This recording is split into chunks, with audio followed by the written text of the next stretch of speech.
One,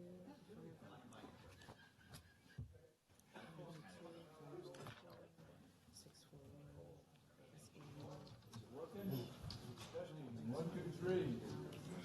It's still turned off, I think. No, you've got it on. How's it working? Nope. Nope. Check 1, 2, mine is. Lean into it a little more. Oh. Well, no kidding. Well, these new fandangled things, you didn't tell me that one again. Somebody turned it off. Yeah, 2 lights, huh? Wow. Okay. Now then, clerk, is there any additions to the, Madam Clerk, I mean, is there any additions to the agenda? No, Mr. Chairman, there are no additions. Item number 2, Madam County Counsel, can you read items into record for the closed session? Yes, Chairman, there's 2 items for the board to discuss in closed session today. One is conference with your labor negotiators, and the agency designated representatives are Adrian Caleb and Ken Caves. The employee organization are all units. That's under Government Code Section 54957.6. The other item is existing litigation. The name of the case is Anita Ross versus County of Madera. You have conference with your legal counsel under Government Code Section 54956.9, subsection D1. There are no other items. Okay. Is there any public comment on the closed session items? Seeing none. Did you want to say something, Eric? You're coming running up here. Okay, let's go to closed session. See if we can figure out this.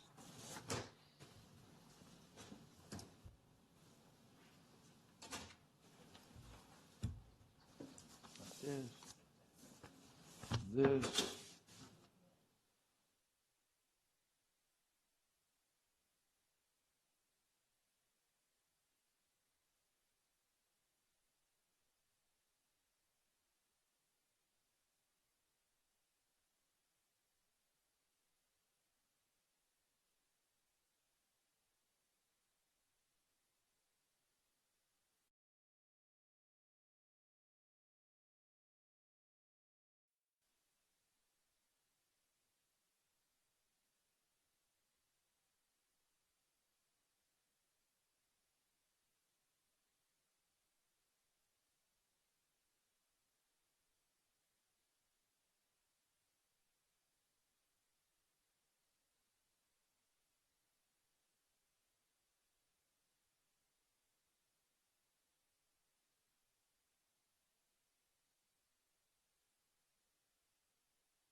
Good morning.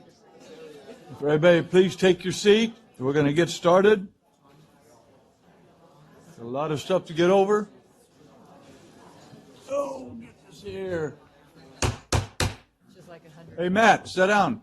80. Thank you. You don't have to go out. You just have to sit down. It's just Good morning, Jay. Okay. At a closed session, I'm going to report that President Trump declared tomorrow a day of mourning, and under our bargaining unit's ordinance that we have, it says 29.02.00 says, in addition, any day specified as a holiday not to be confused with days of Thanksgiving, prayer, fasting, or otherwise, by executive order of the governor of the state of California or the president of the United States shall be a paid holiday. So we're declaring tomorrow a paid holiday by President Trump's deal for George Bush and for his passing. And so Adrian will get all the notices out to all of our staff. So you guys enjoy tomorrow, and we'll go from there.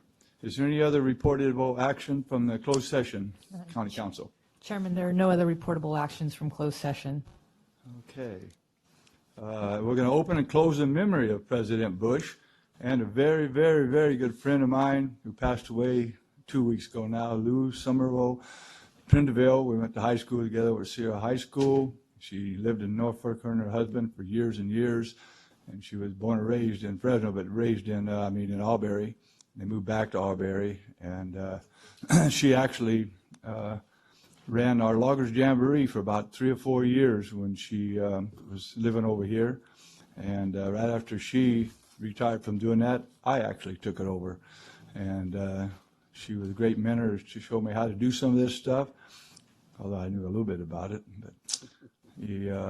But she was a great lady, and she organized the Sierra Union High School reunions.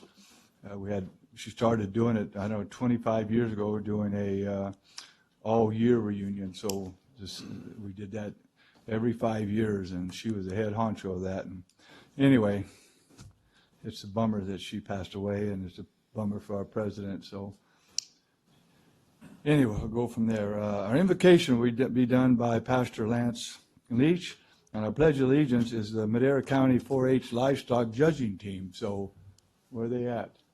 Oh, there you are, right there. I want to mention one other person. Oh, I'm sorry. Davidson? No, actually, Linda Tepfer, who was a teacher in Madera County for many years, District 2 constituent, and she just passed away just suddenly this last week. So our prayers are with her family. Yeah, thank you. Any other ones? I'm sorry. You okay? Are you ready? Yes. Thank you. Everybody, please stand. There we go. Right, let's all stand. And as was mentioned, Maya? There we go. As was mentioned, let's just take a moment and let's wait for a second and remember our great president, George Bush.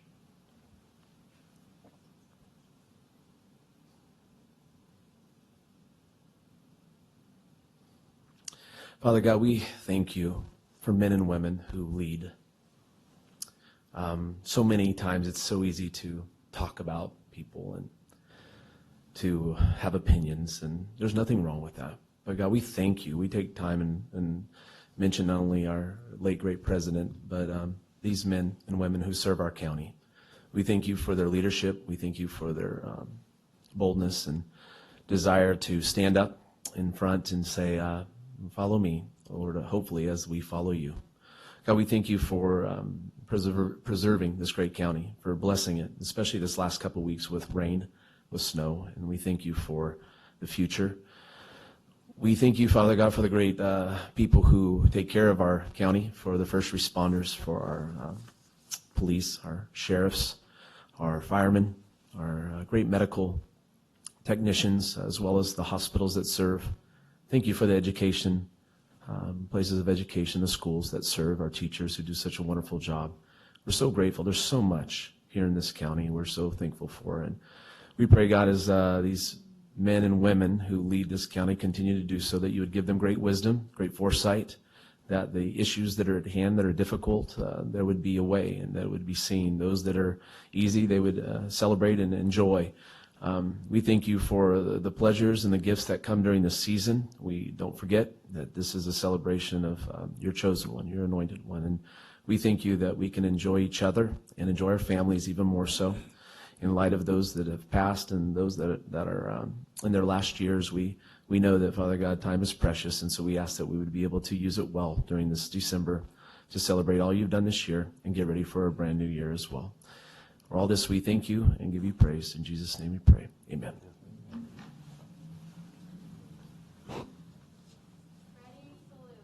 I pledge allegiance to the flag of the United States of America and to the republic for which it stands, one nation under God, indivisible, with liberty and justice for all. Thank you, Pastor Lance, and thank you, Madera County 4-H Livestock Judging Team. We appreciate that. And this is the 125th birthday of Madera County. We're honoring the past, embracing the present, and looking ahead to the future. And there's some of our future right out there that's this judging team, so it's pretty cool. In 1944, German prisoners of war were shipped to Madera County and detained in camps, where they were used to supplement local farmers' workforces. At one time, 3 camps held a total of 1,624 laborers. The camps were located in Bonita, Fireball, and Chowchilla. The first German POW arrived on December 27, 1944, and was dispersed throughout the county to assist ranchers during the heavy employment seasons. There's a lot of things that's happened in our county here over the years, so. Mr. Chairman, I'd like to provide an antidote to that. Okay. A lot of people here don't know where Bonita is. Well, Bonita is pretty much on Road 19 between, say, Avenue 14 and Avenue 15, and this prisoner of war camp is located at the southwest corner of Road 19 and Avenue 15 because it was my grandfather's ranch. And I'm not sure if they told him that they were going to put a POW camp on his ranch, or he volunteered, or they leased it, or whatever, but that's where it was located. The prisoners were, they picked cotton, as it mentioned during the heavy employment season. They were generally, I think, happy to be there and not on the Russian front. And because they weren't being shot at, they were getting food, they were able to sleep, and they were, I don't remember hearing about anybody escaping, and they were very kind. They built a nice little bench and so forth for my grandparents, and there was some kind of communication going on there. But years later, I hear from Albert Cousins and a few of the others out there that some of these guys would return to take a look and see what the old prison camp looked like, some of the guys from Germany. But anyway, a little bit of history there. Thank you. Is there anybody else first? Pro Tim Frazier. If there's any other public comment, I just wanted to mention something. This isn't public comment, this is Oh, we're not just, there yet? Okay. this is just the 125th thing, and he wanted to talk about what I talked about earlier, right, Rob? Oh, Great to add to job. that, Thank my grandpa was a German-American who was captured in a prisoner of war and on the death train there, and had a Purple Heart, was shot, and the only thing that saved him was they hit him where his wallet was, and he had his volunteer firefighter badge in there, and that stopped the bullet, and the German soldier came over and couldn't finish him off, put him onto the death train, and the Russians released him from that, and so That's how you're here. that's why I'm here today, Man, because that one German soldier couldn't pull the trigger, that's right, that's pretty and cool. the other one couldn't aim well, I guess. No, he aimed good. He aimed good, it just, He aimed for that wallet. Yeah. Okay, yeah. now we'll go to public comment, item number 4. Public comment. The first 15 minutes of each regular session are set aside for members of the public to address the board on any matter under the jurisdiction of the board but not appearing on the agenda. The board will not take action on any items presented under public comment. Speakers are limited to 3 minutes. Anyone addressing the board is asked to print their name clearly on the speaker sheet at the podium and state their name and county of residence for the record. Good morning. Good morning. I'm Deborah Martinez, the Director of Social Services. I live in Madera County, Madera Ranchos specifically. Yeah. Okay. And I'm here actually to thank you. First of all, good morning, Chairman Wheeler, Supervisor, CEO, County Council. I'm here to provide the board an opportunity to welcome home Kristen Huey. Kristen is an administrative analyst with the Department of Social Services. She enlisted in the Air Force 19 years ago, and as of last month, she has completed her final deployment in support of Operation Inherent Resolve for the purpose of combat search, rescue, and personnel recovery, with the final rank of Master Sergeant. We are very proud of Kristen, and we are very happy to have her back, safe and sound, as is her young son and her husband. She has sacrificed and has served our country with honor, and we thank her for her service. In addition, Kristen has just learned of an award that she received, and I'd like Kristen to have an opportunity to speak on it. I didn't catch your last name? Huey. Huey. Louis, okay. H-U-E-Y. Yes, thank you all. Most recently, I was presented the Outstanding Senior NCO of the Year with my unit at Moffett Field. And Are you going to come back to work for us? I am back. I You're came back? back. Yes, I'm back. We're proud Hey, to have everybody, you. come on. Welcome home.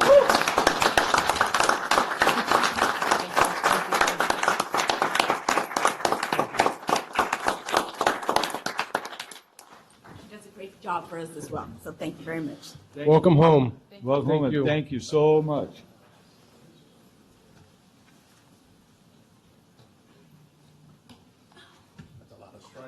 No kidding. She's earned them, boy. Those are earned, yeah, those aren't. For sure.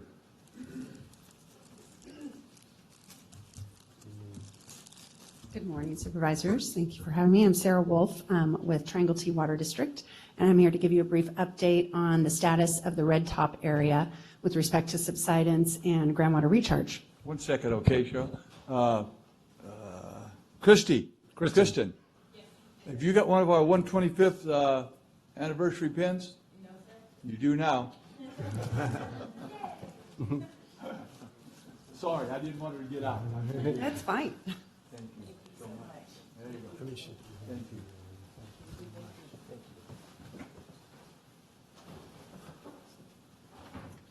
So I'll go through this very quickly. But as you all probably are aware of, the Red Top region was the bullseye of subsidence back in 2012, was identified as causing infrastructure issues to exchange contractor facilities and many other infrastructure needs in the area. And we had about an average of 10,000 acre feet of overdraft annually over 25,000 acres. So in 2012 to 2017, the farmers in the area got together, raised some funds to do an engineer's report as to what they could do to fix the problem. They also started investing in taking some acreage out for recharge purposes. They reformed Clayton Water District. It got reestablished, the old historical water district. A new water district, Triangle T Water District, was formed. They also put in a siphon under the San Joaquin River and pipelines to deliver water to over 20,000 acres of land, and spent $2 million in doing that, and the County of Madera participated in that project along with exchange contractors and local landowners. That's the pipeline going in, and it was a very amazing project to be able to cross the San Joaquin River and actually put a siphon underground, and it's up and running today. In 2017, everything changed. We had record rainfall. We were able to divert 68,000 acre feet of floodwater into the lands neighboring the siphon and the pipeline and along the east side bypass.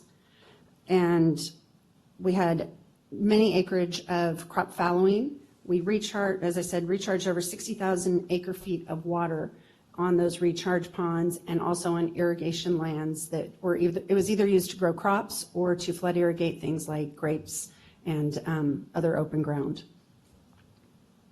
This is a picture of 2017, the flooding. The dirty water to the left is the Fresno River coming in, meeting up with the East Side Bypass, and this is at Road 9, where water is diverted and the Fresno River goes through a channel over there to the right and crosses under Road 9 and continues on and eventually meets up with the San Joaquin River.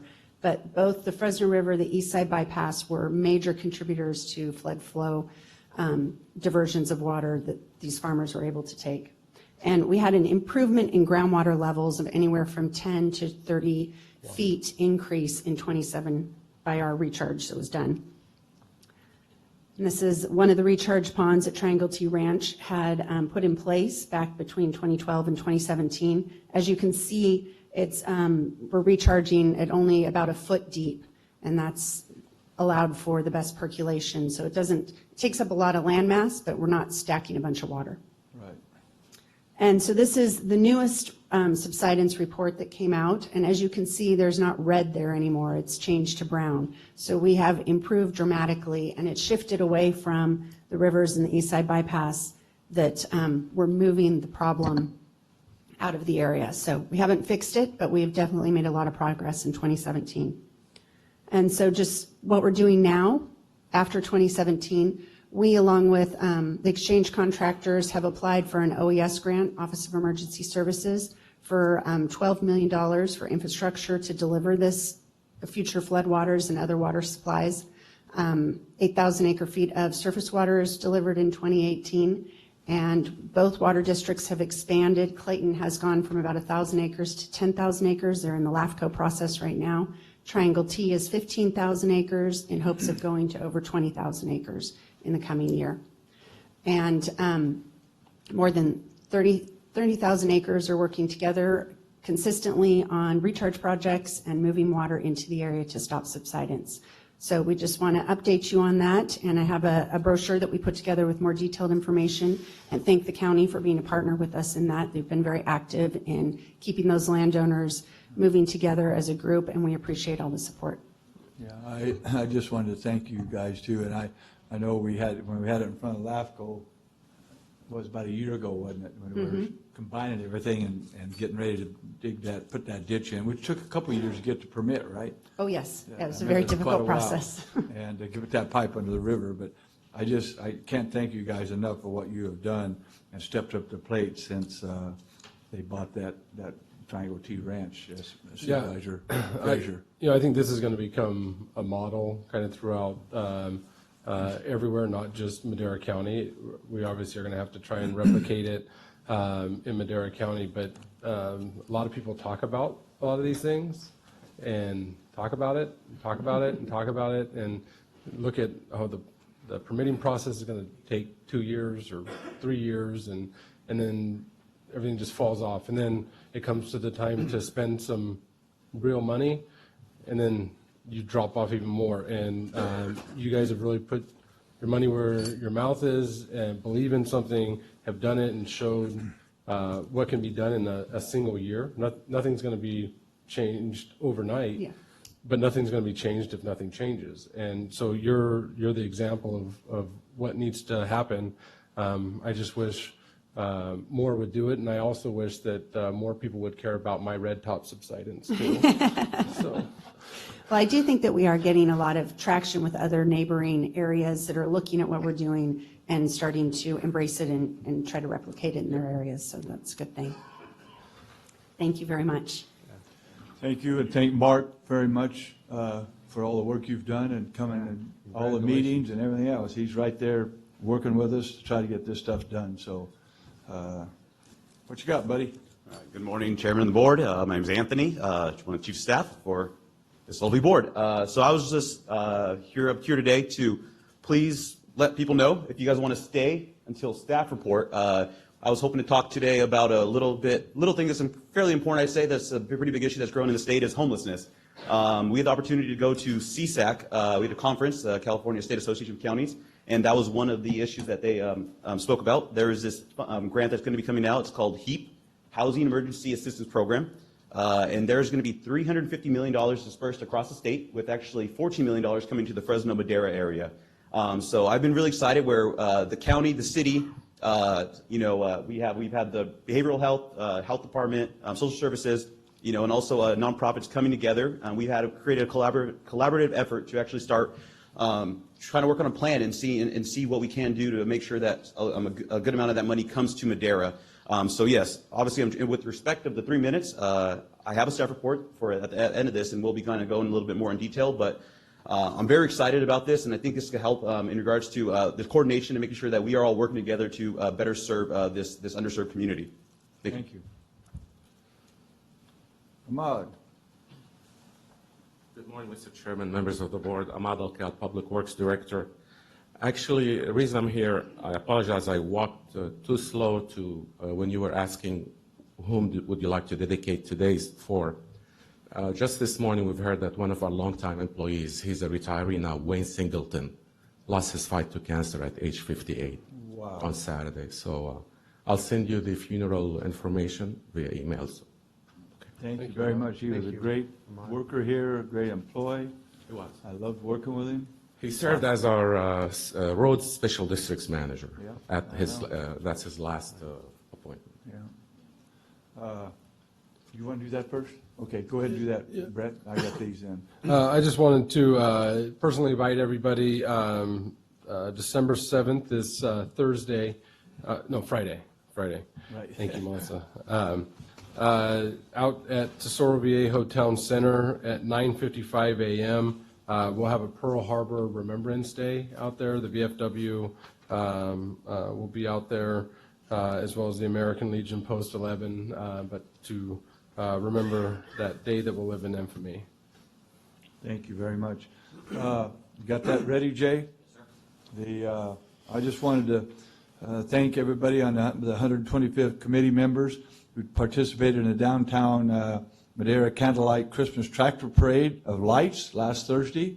Full raining and blowing and what have you. I really want to thank Annette Keppert and Yvette Gomez, Melissa De Silva, and Letty Gonzalez.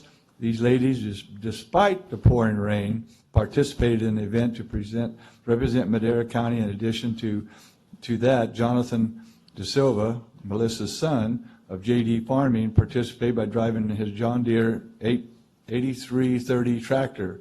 Jonathan has been our driver for all the parades this year, and we can't thank him enough. So I want to give him a big hand while we're going through those pictures. You got the pictures going? Give him a big hand. And then give our team that put this 125th anniversary birthday for Madera County all year for all the parades. The new Christmas tree we have out there, that's brand new, that we, the county, didn't have the money just to splurge to go buy a new one. So we used the money that we've raised privately out of the donations from different groups and people to buy that tree for Madera County. So it's beautiful out there. If you haven't looked at it, go look at it. And then we'll look at those pictures. That's it? Okay, then the next thing tonight is the Courthouse Museum over across the street here. It's the 125th anniversary kudos reception for our sponsors and our volunteers and all our friends.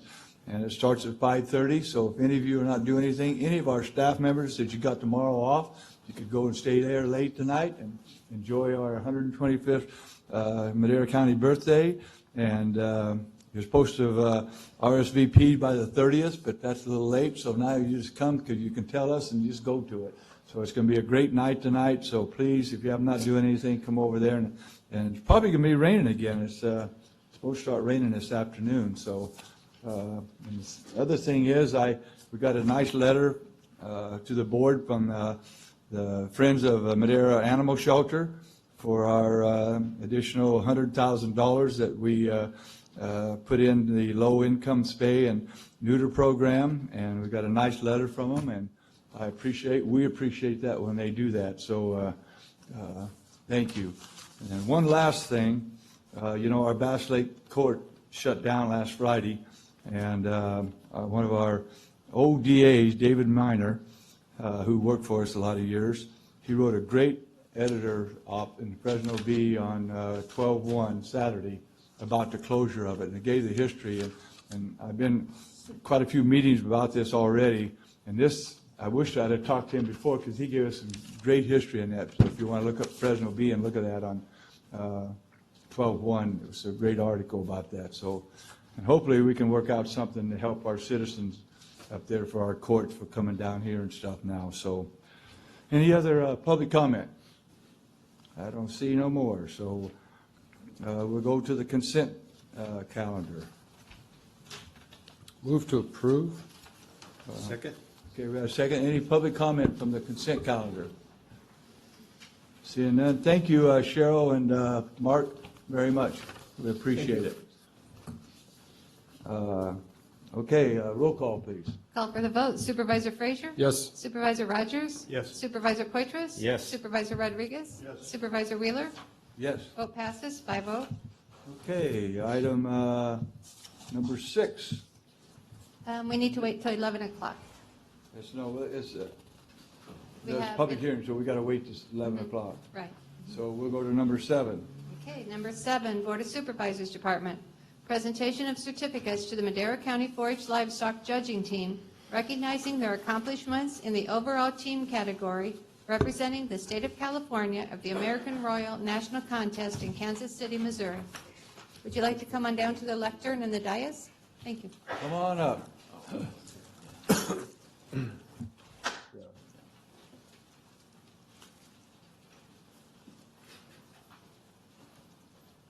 That's your teachers and judges and stuff that helped you?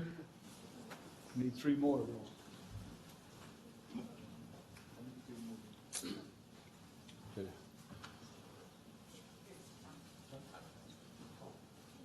We're going to make you public speak. Okay, go ahead. I'm sorry. You've learned it. So I just want to thank you all for recognizing the Madera County 4-H Livestock Judging Team on their accomplishment at the American Royal in Kansas City, Missouri. What got them to this point was they had to compete at the state level in Davis last March. And they placed second in the state, but with that placing, they were able to go to the national contest back in Kansas City at the end of October. And what makes that special is each state can only send 1 team. Oh, wow. So they were up against the best of the best from the other states, and they placed second. Wow. So that's a huge accomplishment. Not only did that team do that well overall, but we had several individual sub-contest awards as well. This Can you takes. hand those off? Because that's pretty Oh, important. gosh. Maybe they can do it for you. What'd you win? Do you guys remember what you did? I was 8th overall. I was 3rd overall and 3rd in reasons and 1st in the swine sub category. All right. I was 7th overall, but I placed in the sub contest too, but I can get back to you on what they were. So that What'd you means- remember what you won?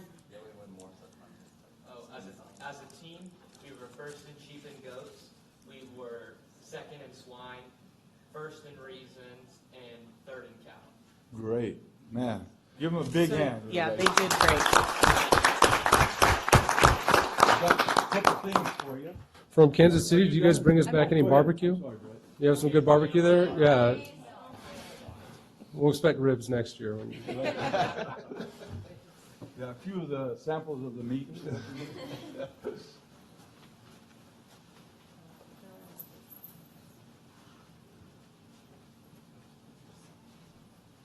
Back all the way up because there's going to be a lot of us here. There we go. Congratulations. Thank you. Yeah, I'll just go with that. Crisscross the whole way. Thank you.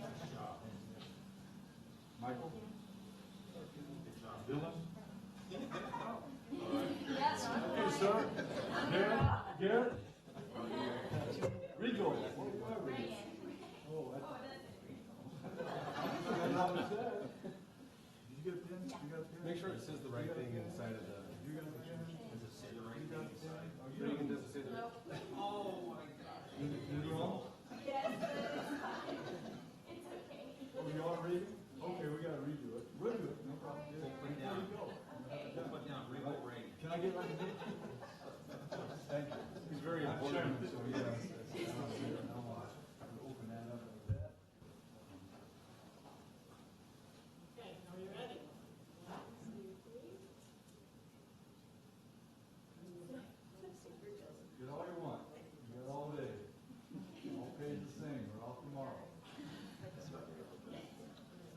put them in the middle because you guys are so used to showing swine.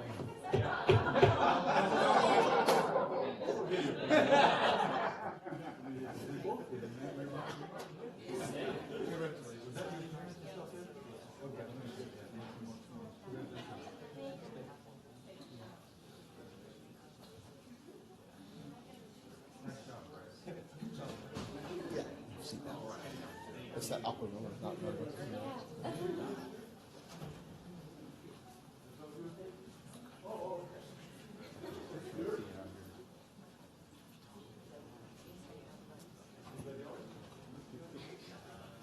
No children, no children.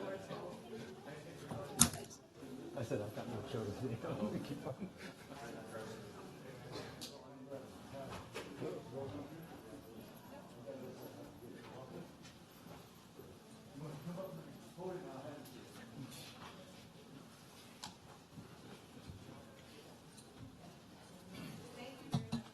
Thank you. Thank you for Thank you representing guys us so well. much.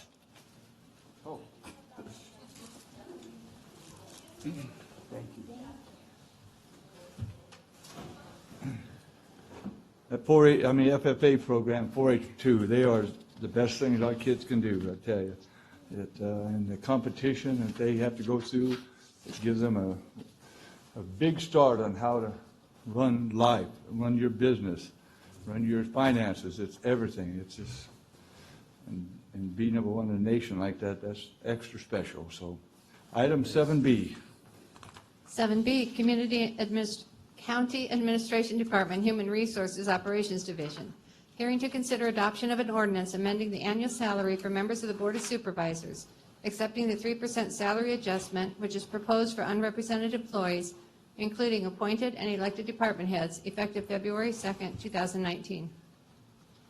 Good morning, Adrian. Good morning, Chairman, members of the board. Adrian Caleb reporting this morning. This is an item that was continued from last board meeting. The contents of the board letter are self-explanatory, and I am here and available to answer any questions. Any public comment from this? Any from the Board of Supervisors? Any public, any comment? What's your pleasure, Board? Somebody's coming up. Oh.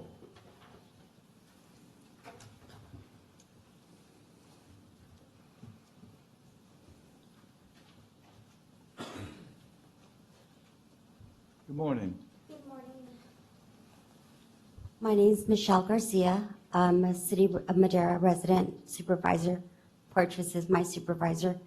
I'm here to say that I don't agree that you should accept the 3% salary increase.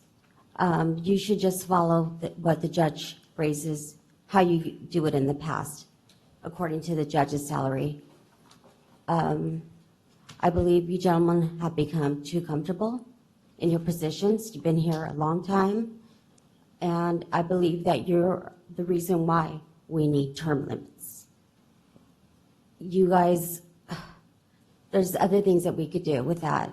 We should just, for one, you should just have 2 legislative assistants, or what do you call them now? Chief of staffs. 2, like other counties. That would save this county a lot of money if we did that. That's pretty much it. Thank you. Any other public comment? Okay, what's your pleasure, Board? I'll move to approve. Second. Got a first and second. Roll call, please. Call for the vote. Supervisor Rogers? Yes. Supervisor Rodriguez? Yes. Supervisor Frazier? Yes. Supervisor Poitras? No. Supervisor Wheeler? Yes. Vote passes 4-1. Thank you. 7C. 7C, County Administration Department, Human Resources Operations Division. Hearing to consider adoption of an ordinance amending Chapter 2.60 of Title II of the Madera County Code pertaining to salary step placement of new appointments. Good Good morning again. Adrian Caleb reporting. This is an item that was also continued from last board meeting. And what this item does is that allows the county administrative officer to approve advanced step hires for either promotions or new hires up to the E step of our salary ranges for our positions. The board letter is self-explanatory, but I am available to answer any questions. Any questions from the board members? Any from the public? What's your pleasure? Move to approve, or move to approve. Yeah, this is approved, Yeah. approved, yeah. Second? Roll call, please.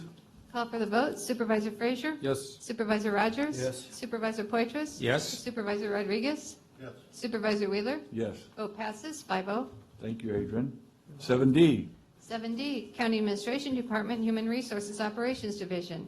Discussion and consideration of approval to amend the classification plan for the Madera County Sheriff's Office effective January 1, 2019 as follows. 1, amend the classification plan by adding the class of undersheriff. 2, set the salary range for the class of undersheriff be set as follows, range 378. 3, designate the above referenced classification overtime exempt pursuant to the Fair Labor Standards Act. 4, allocate the above referenced classification to the Peace Officer Management Unit for bargaining purposes.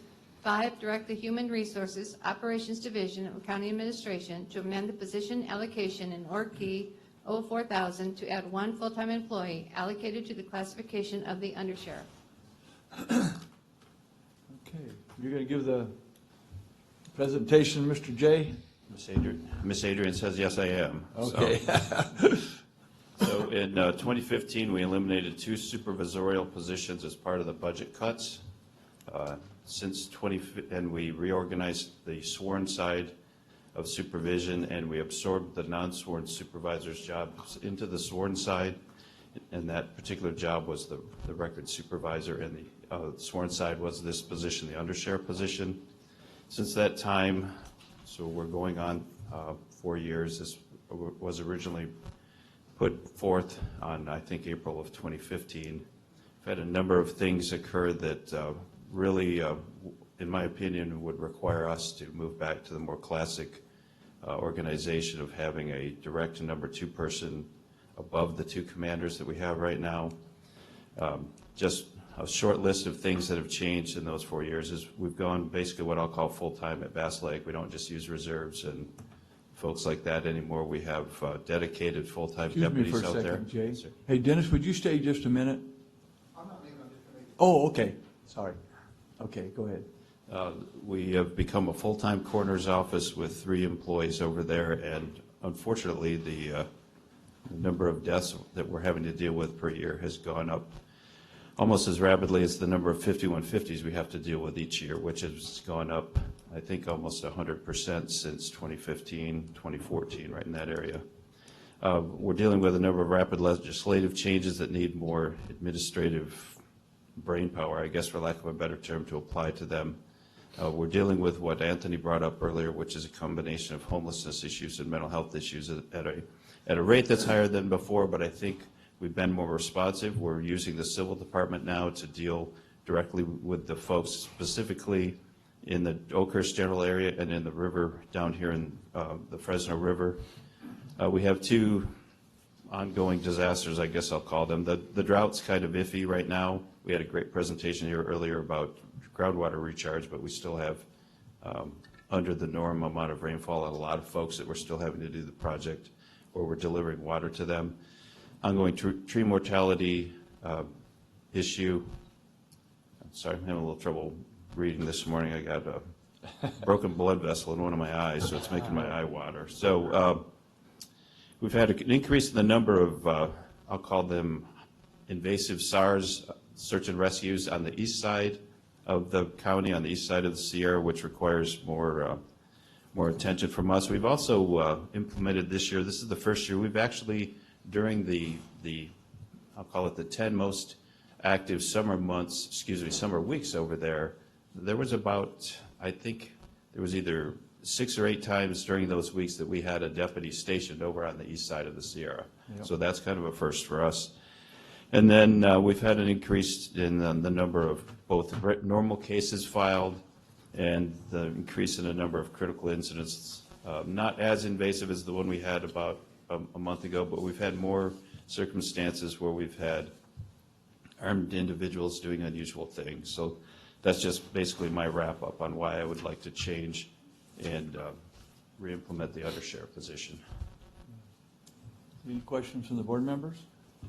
I would just, on that, you said there were 8 or 10 of them we had to send over to Eastern Madera County? No, so I don't have the exact number of search and rescues we have assisted with. So like this one that was just done over Thanksgiving, I don't know if you saw the post that Mono County did on that. That was actually coordinated by us, but we don't have a team. So we had to go through, if you have a moment, I'll give you a little brief on that. It's kind of off the subject, if that's all right. So on Thanksgiving Day, an adult individual who was fairly, I'd say well-prepared to fairly well-prepared, had started hiking like 2 days before the snowstorm, which was well forecast, hit. Didn't look at the weather report. Well, I'd never talked to the lady, so I don't know. So she got herself kind of stuck / stranded up around Garnet Lake, which is about 10.5 in terms of altitude. So Craig's here.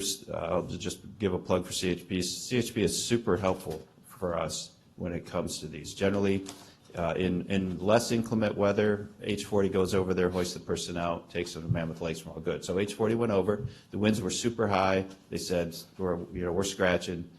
So then we had to get in a little negotiation with the state about how long we were going to wait and what kind of helicopter we were going to send. So we have excellent relationships with Chief Smithson at OES. He got China Lake to send us a Black Hawk-sized helicopter. It got up here, and the ceiling was about 8,500 feet. So they couldn't get in to get the lady. We then went the next morning, Friday morning, with a Chinook out of Stockton. It got up there, and the ceiling was about 8,500 to 9,000 feet, which interestingly, if you look at the Mammoth Lake cams for their lifts, yeah, you could see the one that's at like 9,000 feet. It was cloudy even there. So fortunately, they persevered. There was a little break in the weather. Someone from Fish and Wildlife really helped us out in terms of spotting a place on the ground where they could actually come in, land within I think it was within 50 or 100 yards of the lady, go in, snatch her and her dog up, put her in the Chinook and take her back out. So all of that in terms of, for us, they do those things because our folks are requesting them to do those things. Obviously, even if we had an alpine or a mountain team. And just to back up a little, so you may ask, well, gosh, Garnet Lake's not that far from Mammoth Lake. Why wouldn't they just walk in? Well, two things. The snow was 18 inches. It was 18 inches deep.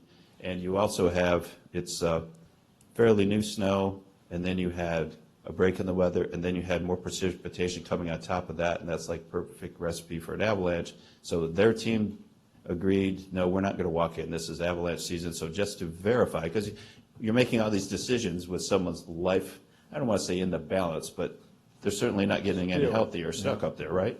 So we checked with an alpine team, and they're like, no, we wouldn't go in there either. There's no way in this weather. So it was really fortunate that between the help from Mono County's Fish and Wildlife and I think that was California National Guard Chinook that went in and grabbed that lady up. It worked out really well. But those kind of things and those kind of planning take a lot more administrative time. In the summer, we're able to take care of our own things. We have a great relationship with the rangers at the Inyo National Forest.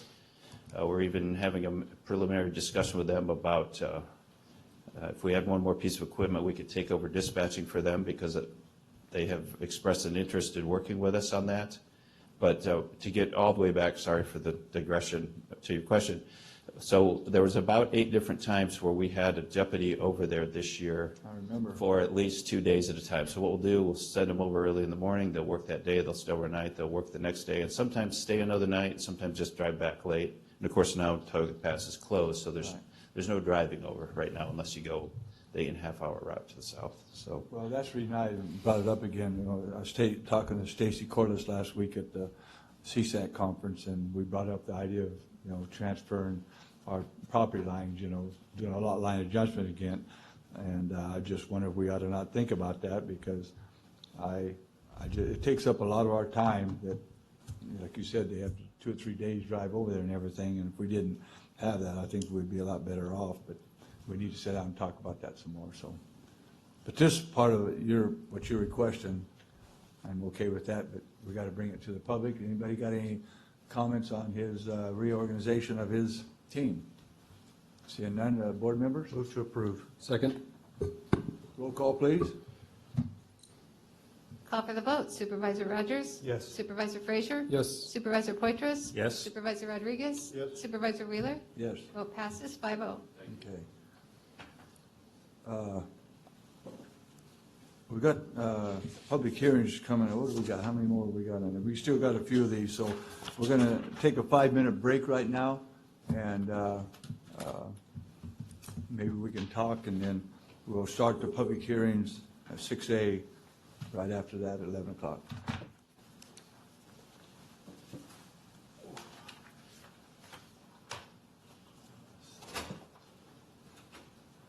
Jay, maybe Adrian and you, Regina, I can talk a little bit on that. And I'll talk to Jay.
We'll open it up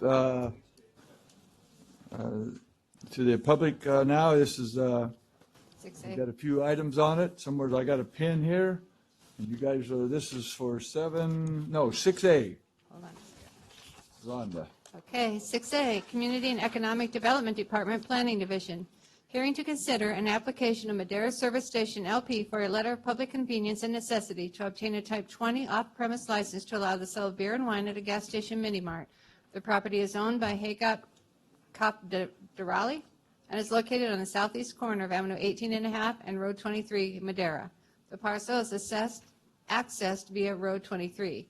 The parcel is zoned Commercial Rural General. The general plan is Highway Commercial Service designation. Okay. Good morning. Good morning, Mr.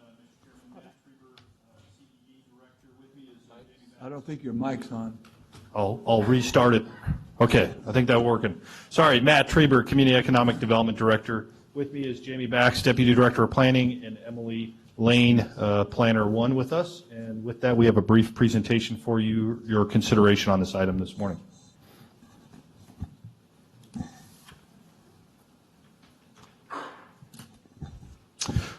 So this is a letter of convenience and necessity. As stated, the property is at 18.5 and Road 23.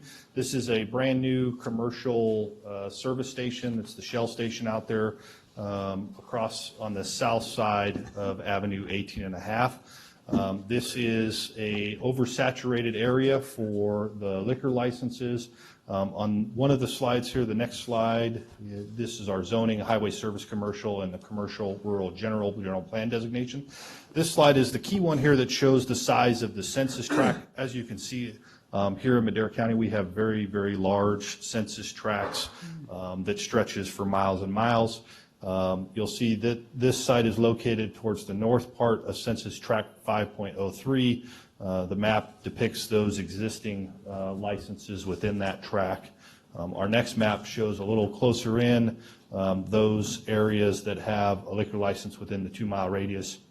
And you'll see one is directly across the street from this at the other service station area, and one's in the city near the airport, and the AM PM out there at that location.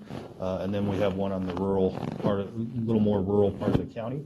The staff is recommending the board's approval of this letter of convenience and necessity, and we are available for any questions the board might have. The census tracts permitted 8 out there. As stated previously, it is a very large census tract area, so we're available for any questions you may have. Yes, Supervisor Rogers. Yeah,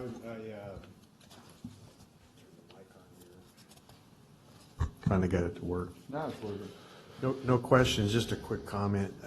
If people want to buy alcohol, they can do it at the ones across the street, so I don't see any reason why competition is going to hurt that at all. And I think that, like you said, the census tracts are large. It's not going to change anything. If somebody wants it, they're going to go across the street and get it. So having competition doesn't hurt it. Right, I agree. Supervisor Poitras. Thank you, Mr. Chairman. Matt, could you go back to that map that shows 5.03, the census tract, or Emily, I guess? Let's show the big census tract. Yep, it was there for a second. Just one of the circle on it? Yeah, it was the big one. The big one, I think it's, we're trying to bring it up here. All right, we'll get to Okay. it here. excellent.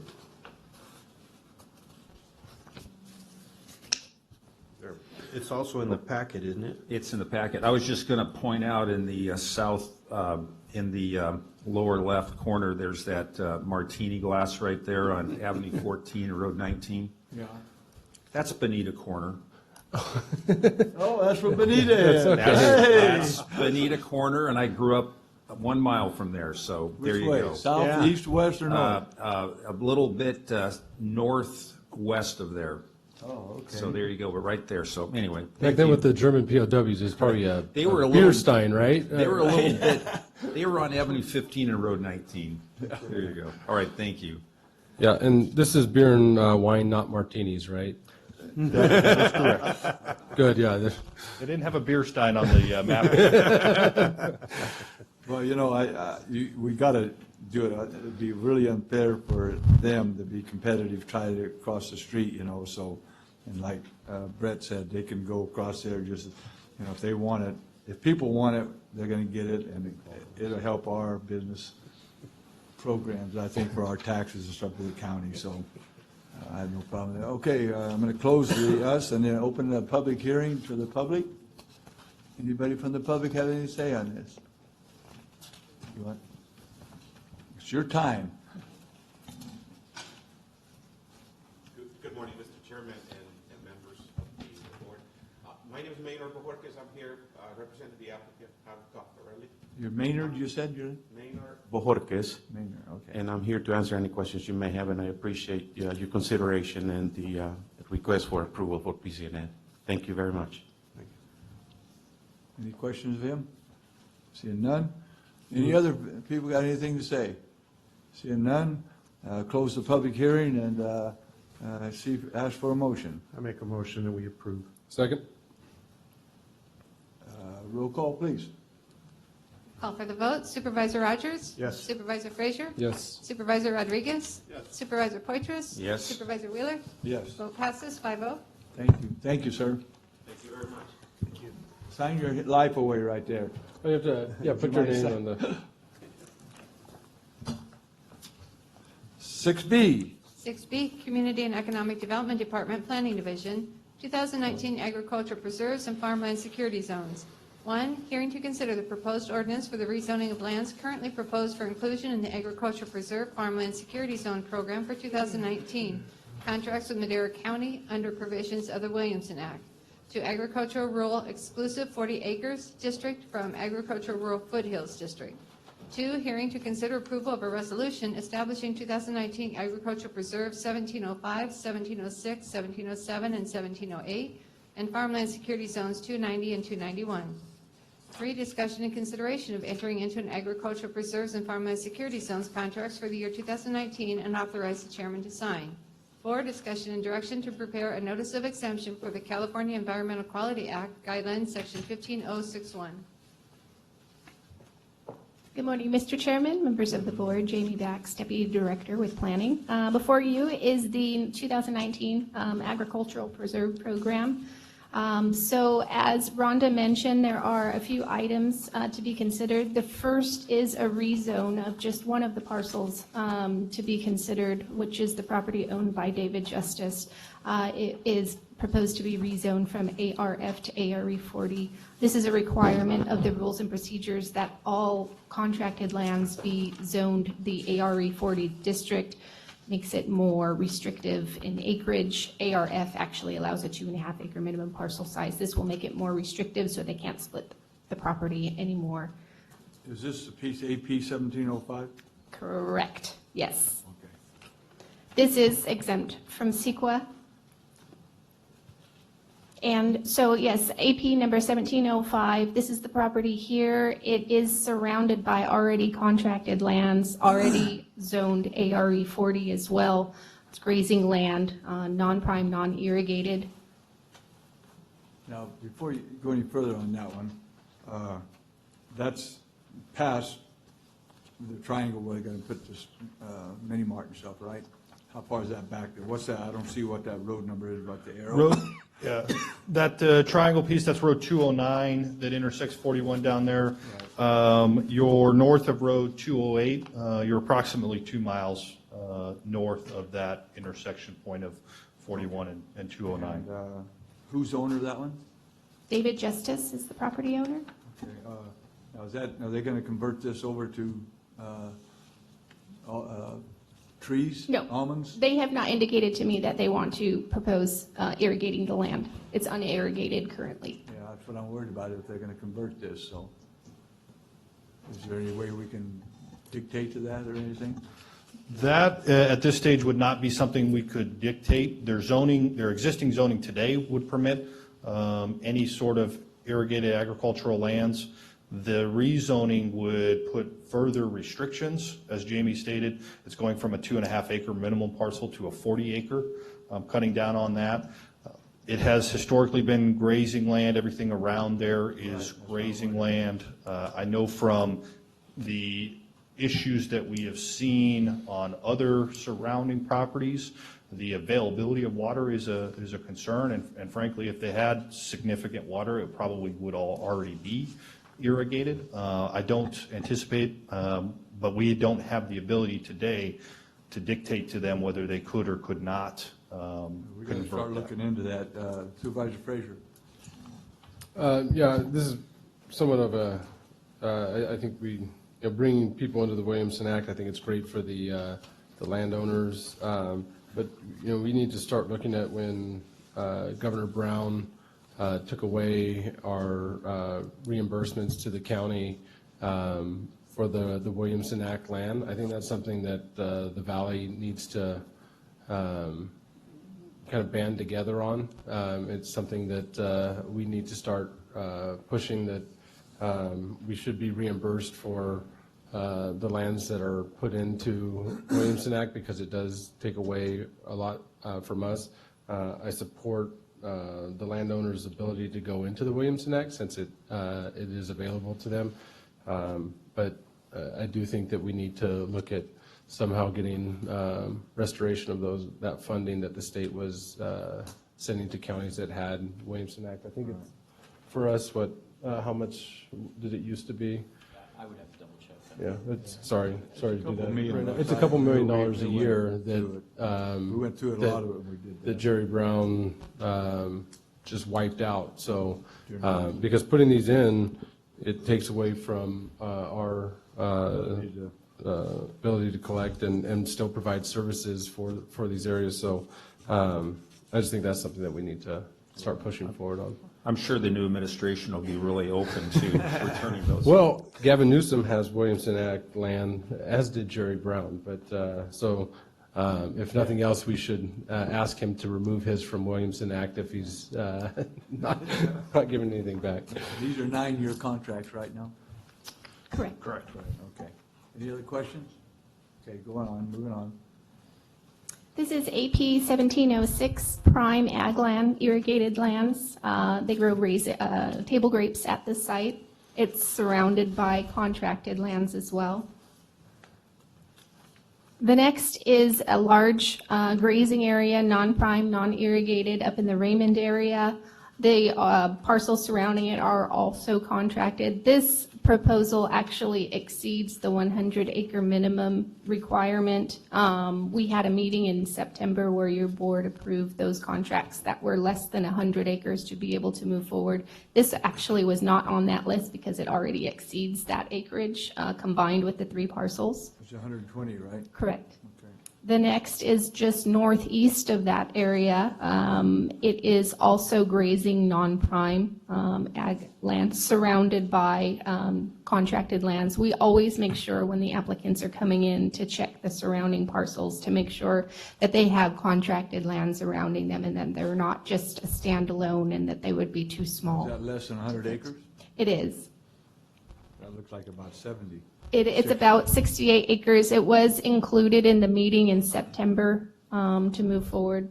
That also looks like Indiana. Yeah. Where's Gary when you need him? Where do you need what? Gary would point out where he lived in southern Indiana. The next 2 are actually the farmland security zones. These are 18-year contracts. They are prime ag land, vineyards down here on the valley floor near the river, 290 and 291. And with that, staff is recommending approval of first the rezoning of the 1 agricultural preserve proposal, and staff is also recommending the board approve the establishment of the program. I might note we did have the rezone on its own at Planning Commission last month. They did recommend denial of the rezone, but they did not consider the contracts themselves. So I'm available for any questions if you may have them. So the planning commission denied the rezone? That's correct. Did he give a reason? Not other than the subvention funds that have been taken away from the state has been the main reason. Yeah. And that's the only one that went in front of them? That's correct. Okay. Okay, any public comment? Seeing none, what's your pleasure, boys? Move to approve. Close the public hearing first. Got to do that. Move to close the public hearing. No, I know I had to do that. I messed up. Now. Move to approve. Second? First and a second. Roll call, please. Call for the vote. Supervisor Frazier? Yes. Supervisor Poitras? Yes. Supervisor Rogers? Yes. Supervisor Rodriguez? Yes. Supervisor Wheeler? I think I'm going to vote no. I think we've got to start figuring out what we're going to do with this and get people's attention. And I think it's time to maybe do that, so. Bold statement. We need to start moving forward on something with it, but. So I vote no on it, so, Okay. Vote passes 4-1. thank you. Okay. Thank you, team. Good job. And the reason this wasn't the first hearing was at the Planning Commission, is that correct? Okay. Yeah. Okay, 7E. 7E, County Administration Department, Human Resources Operations Division. Discussion and consideration of approval to amend the classification plan for the Office of Information Technology as follows. 1, amend the classification plan by adding the class of Deputy Chief Information Officer, Network and Security Services. 2, set the salary range for the class of Deputy Chief Information Officer, Network and Security Services as follows. Range 373. 3, designate the above referenced class as overtime exempt pursuant to the Fair Labor Standards Act. 4, allocate the above referenced class to the mid-management unit for bargaining purposes. 5, amend the classification plan by adding the classification of Deputy Chief Information Officer, Application and Client Services, formerly titled Deputy Chief Information Officer. No change in salary. 6, allocate the following employee from the class of Deputy Chief Information Officer to the class of Deputy Chief Information Officer, Application and Client Services, Bruce Lorimer. 7, direct the Human Resources Operations Division of County of Administration to amend the position allocation as approved in the 2018-19 budget for Org Key 00243 to reflect A, eliminate the one full-time employee allocated to the classes of Desktop Support Technician 1-2 or Network Engineer 1-2. B, eliminate the one full-time employee allocated to the class of Senior Network Engineer. C, rename the Information Technology Division Manager allocation to Deputy Chief Information Officer, Network and Security Services. You get all that? I didn't. Can you read it again? Say half of it over again. Good job, Rhonda. Good morning. Good morning, Tanya Say, Chief Information Officer. The item before you today was a continuation of the budget that was approved for fiscal year 18-19. In the Information Technology Security budget, your board approved 3 positions, 1 manager and 2 at the professional level. November 20th, your board approved the new network security engineer classification series. This is the manager level. After working with HR and researching the different security manager and the chief information security officer positions throughout the state of California and in other counties, it was determined that instead of going with a straight information security manager, we would look at going this route of a deputy chief information officer for network and security services. Network and security services is a very highly specialized field, and the security aspect of it is actually very regulated. The regulations are increasing all the time, and in order to keep up with that, it requires a very specialized skill set. Over the summer, I had looked at some statistics, and I believe nationwide, there's technically 1 person qualified for every 10 jobs that are open for information security. So that was another reason why we knew that we had to look, and we're working with HR on the salary. And I'm available for any questions. The other 9 are trying to hack into the system. Exactly. That's probably true, right? That's for sure. Any questions from the board? Public comment? Any public comment on this? Seeing none. What's your pleasure, board? Move to approve. Second. First and second. Mr. Mack? Call for the vote. Supervisor Frazier? Yes. And was the second Supervisor Rodriguez? Yes. Supervisor Rodriguez? Yes. Supervisor Rogers? Yes. Supervisor Poitras? Yes. Supervisor Wheeler? Yes. Vote passes 5-0. Thank you. Thank you. All of our departments for always looking to try to improve our different departments to make our services that much better for Madera County citizens. So thank you guys very much. So, 7F.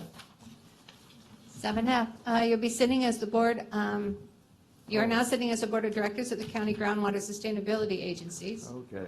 Okay, so 7F is Water and Natural Resources Department, discussion and consideration to make changes to the advisory committee format and rules. Good morning, Stephanie Agneson, Director of Water and Natural Resources. Good morning, Mr. Chairman, members of the board.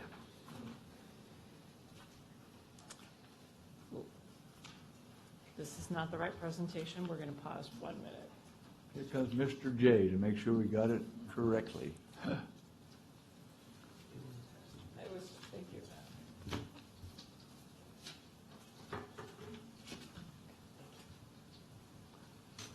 Okay, I'm going to briefly review the timeline for the GSA advisory committees. You'll recall that last July, the Board of Supervisors, acting as the Board of Directors for the 3 GSAs, gave directions to form advisory committees. Staff went out, recruited folks, had an application that was online, more than 30 people applied, and then staff sorted them into groups, came back in October and December. And then the members were chosen, as well as the rules, then the purpose established. They began to meet in 2018. Starting in May, the director position was vacant from December through part of April.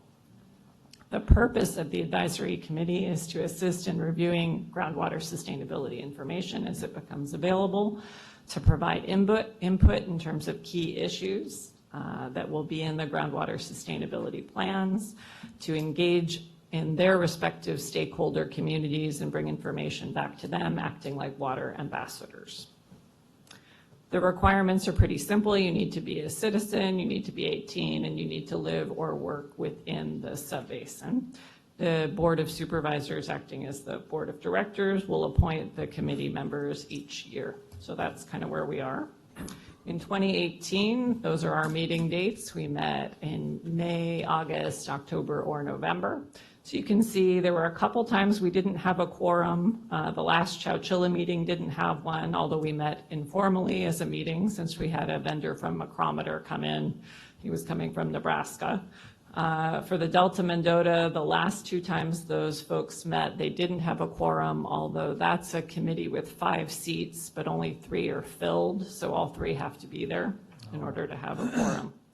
I also invited them to a bunch of other meetings, their sub-basin meetings. We invited them to water market meetings and to a presentation on Denmark and a version of Sigma that they have.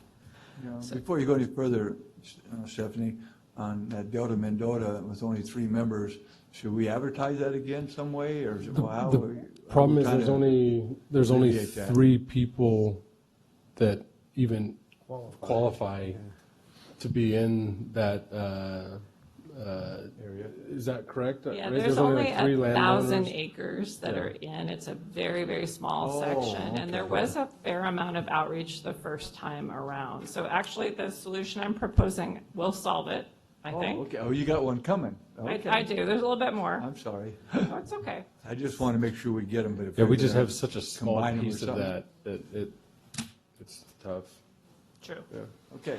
So moving on. what we discussed with the committees the last time they met is merging the 3 advisory committees into one larger committee. This would allow kind of cross-pollination, as well as they have some of the same issues, so having a larger group with people in different geographic places for those discussions would be useful.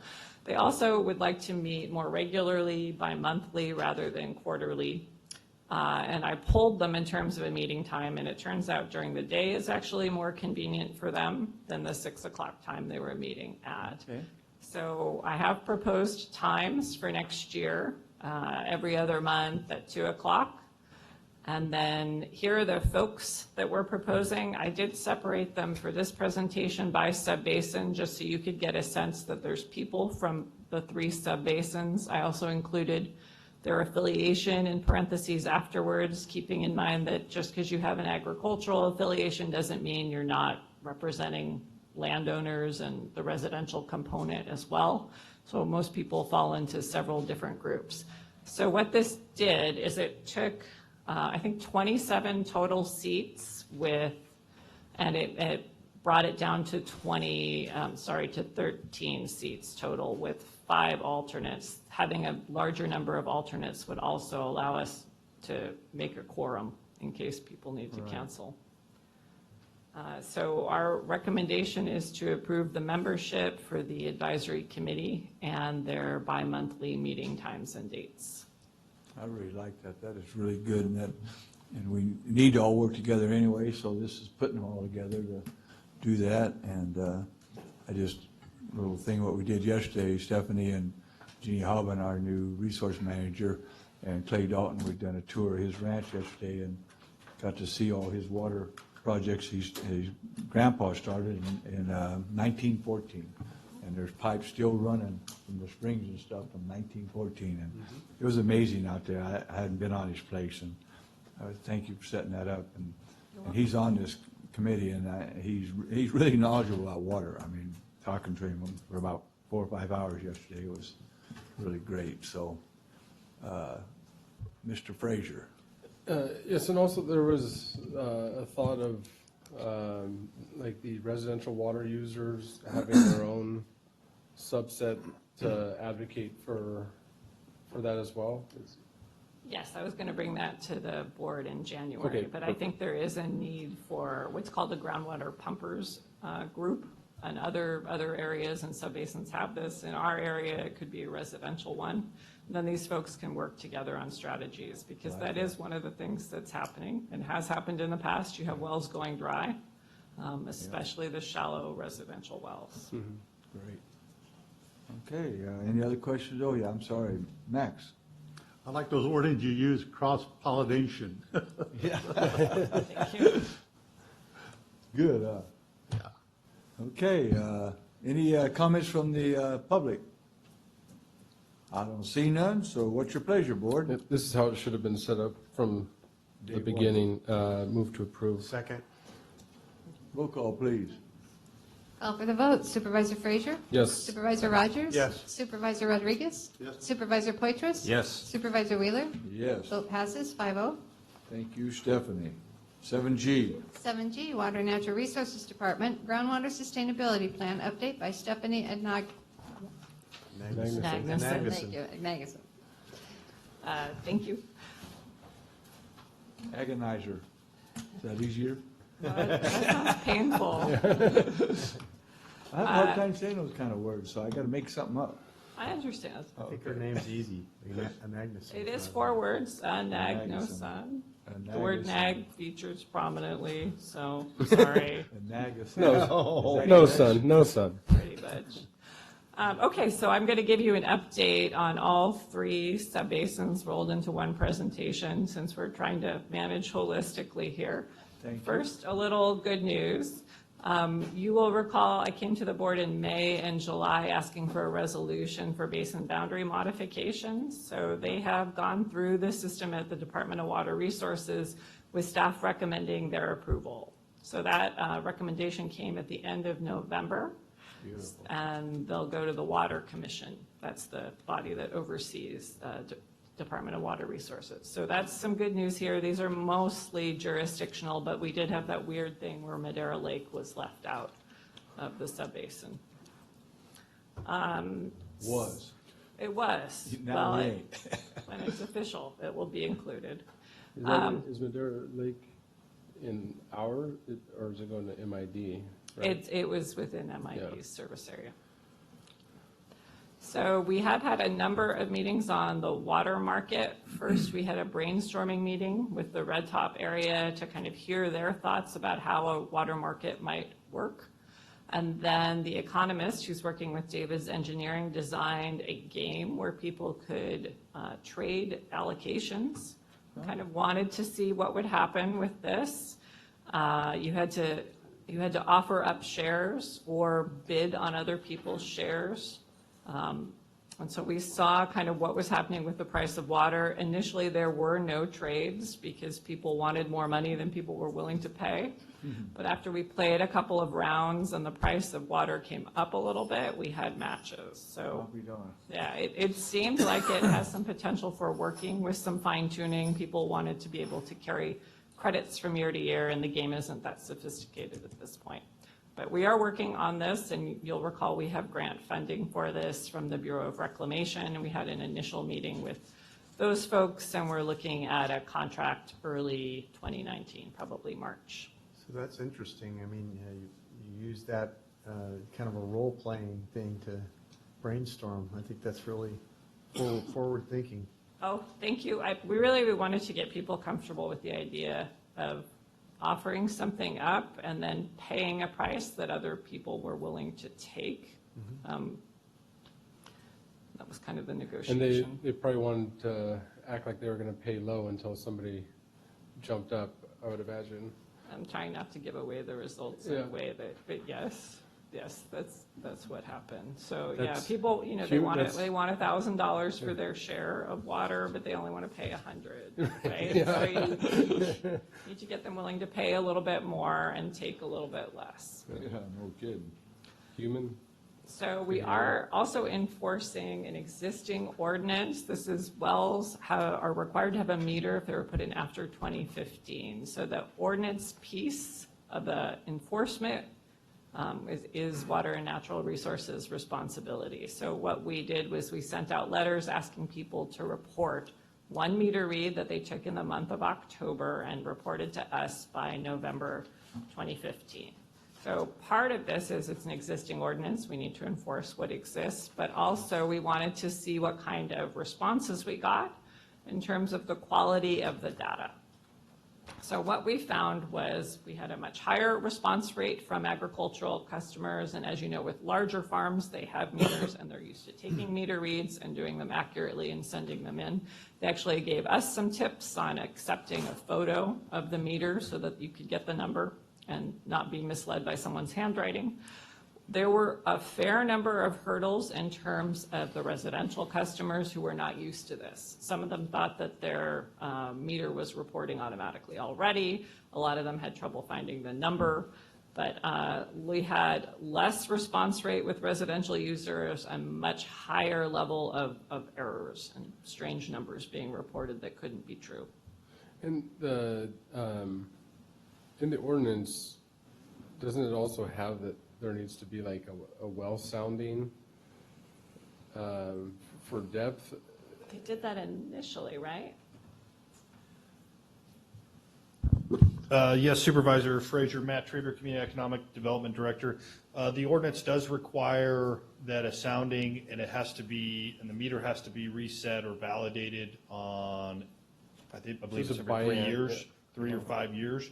That was a recent change. It was biannually. It was much more every restrictive. 6 months. And if you recall, we came back about 6 months, 9 months ago with some tweaks to the ordinance to relax that and specify exactly when they have to report the data as well. If I can just piggyback a little bit, I'm sorry, Stephanie, on the role that my shop's also providing as a part of the adherence to the ordinance as it exists today.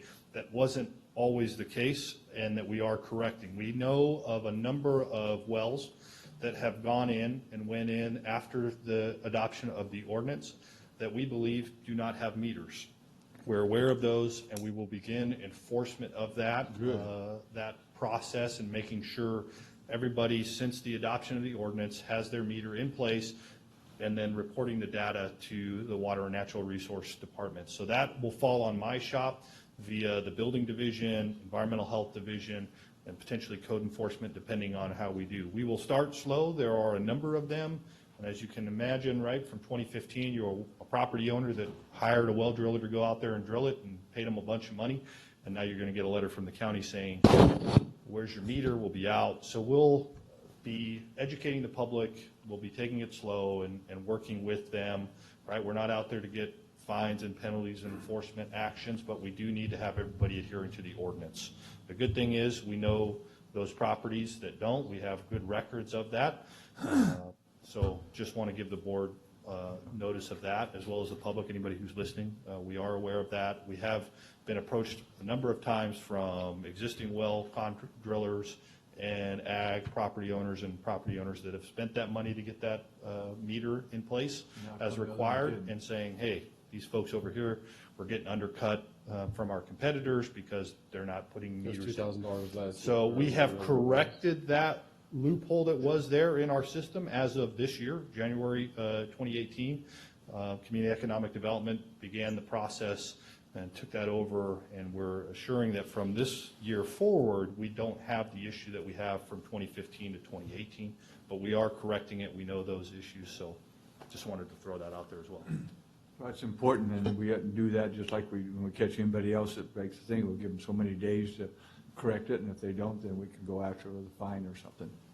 That is correct, and we'll handle the process with kind of an intro letter informing them that we understand you got a well, been finalized, we don't show any meter permit, or we don't show any inspections of that meter. We'll send that to the property owner of the parcel, as well as the applicant, the driller who pulled that well permit, so that both parties are aware of that and being informed at the same time. Good. I have a question. Yes, Dave. Yeah, given the nature of our purpose for gathering the data at this point, we're not in a dire straits to have necessarily residential well reporting as far as the meter, the depth sounding, and what have you. And I can understand for a layperson the confusion that's involved in that, definitely.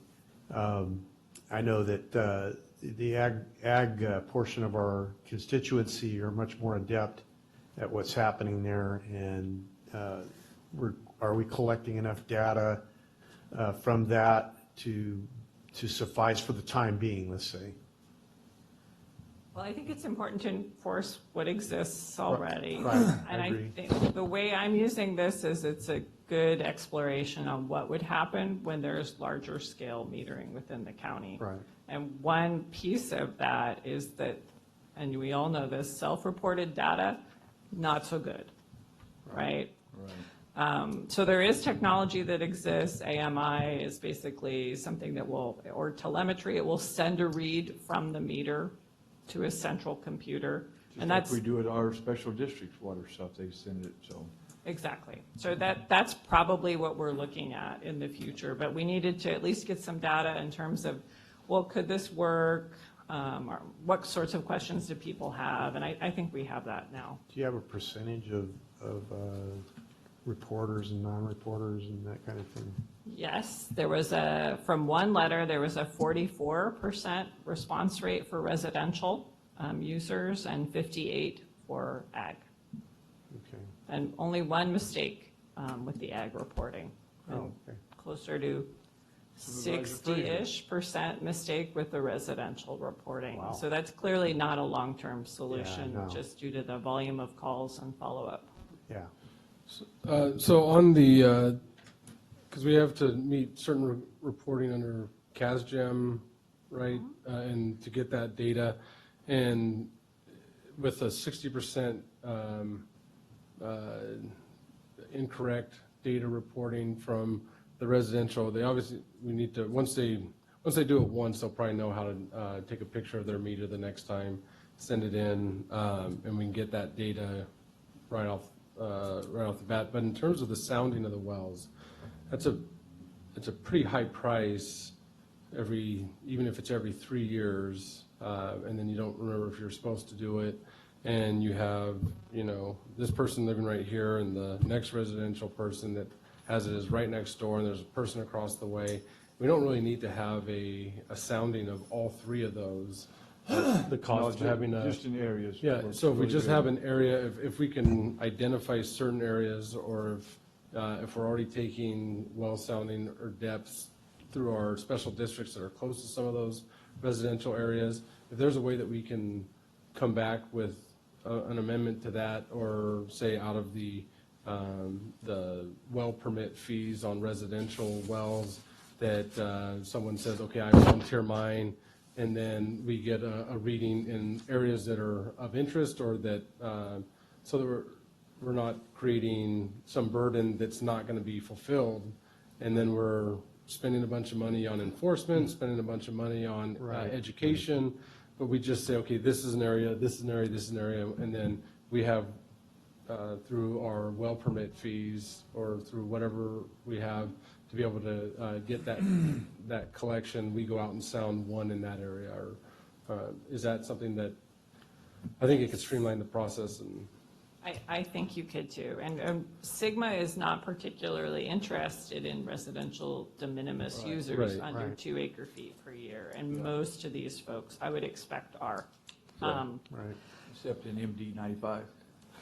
And so we already sound those ones. So, but yeah, so if we could kind of look at tweaking that, I think that would be something to bring back, and I think it would save a lot of confusion and make some people happy that they don't have a $500 bill to get a well driller to come out and sound their well every 3 years.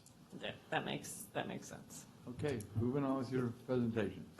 Just Whoop, you have one more? Yeah, I wanted to echo that as well, and having sounded my own well, the device is relatively simple to operate. Simple as heck. You lower a tape down into the well, and it begins to send out a signal the minute it hits water. It's an electronic, generates electricity at that point when it hits the water.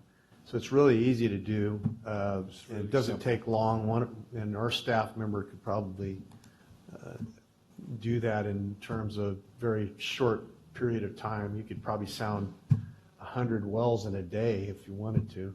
If Wouldn't there- be that if hard. there's a good But we don't want to inspection do hole. that. Yeah. If there's a good inspection hole. Yeah. Yeah, and that's the problem. And if you have people that are going out and trying to do it on their own, don't know, contaminate their well. Exactly. It just, I think it saves us a world of headache if we can Anything remove make that. it easier for the taxpayer too. Yeah. Yeah. Okay, moving on.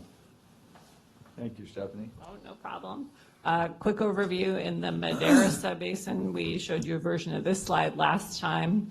We have the extraction of groundwater minus the recharge that's happening naturally from rainfall and percolation. We have an overdraft or shortfall of 111,000 acre feet per year, so pretty large.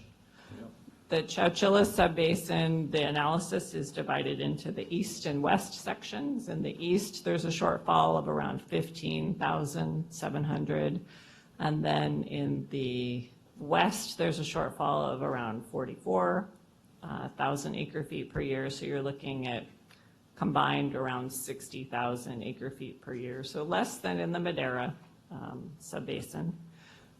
The Delta Mendota Subbasin, this is the 1,000-ish acres.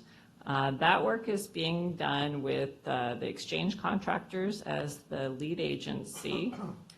And data was given to Ken Schmidt for analysis. There will most likely be a chapter within the larger GSP that's just devoted to the Madera GSA white areas within the Delta Mendota Subbasin. And then I have some notes on public workshops that they're preparing for in 2019. So they're going to look at past budgets, data for future budgets, projects and management actions, all the same things that we're working on in Madera and Chowchilla. So I know we've talked a little bit about this, but if there aren't significant changes and significant infrastructure and projects built, the number that we're looking at in 2040 is pretty darn low in terms of natural water that is available. It's 0.5 acre feet per acre. So typically crops around here are somewhere in the 2 to 4 acre feet per acre. So this would mean a considerable change in crop pattern, in land use in general. So this is why we need to fund infrastructure projects in order to bump that number up as high as we can get it. So what you'll see from us, the county GSAs in general, the three, working on ways to trade and to get credits, ways to increase recharge, both system-wide in a large scale and on-farm recharge, which is something farmers are very interested in. And we will have to continue to use stored groundwater because the 0.5 is a goal in 2040 and not in 2020. So that means there will be more taking of groundwater in between 2020 and 2040 to transition. So it could even get less eventually. Keep going the way they're doing. Yeah. Here's just a sense of the calendar. I know you probably get a lot of questions on dates on when things are coming out. The technical experts see all of the chapter material first. So chapters 1 and 2 are coming out in February, and then 3 to 5 are coming in May. So those go to the technical experts. We read and review them. We send them back to the team. They revise them, and then they release them to the public. So anytime after March 31st of next year, the public will start seeing chapters probably grouped in the same way I described them, 1 and 2, and then 3 to 5. That's pretty much all there is. You have to follow a very close annotated outline to turn in this report.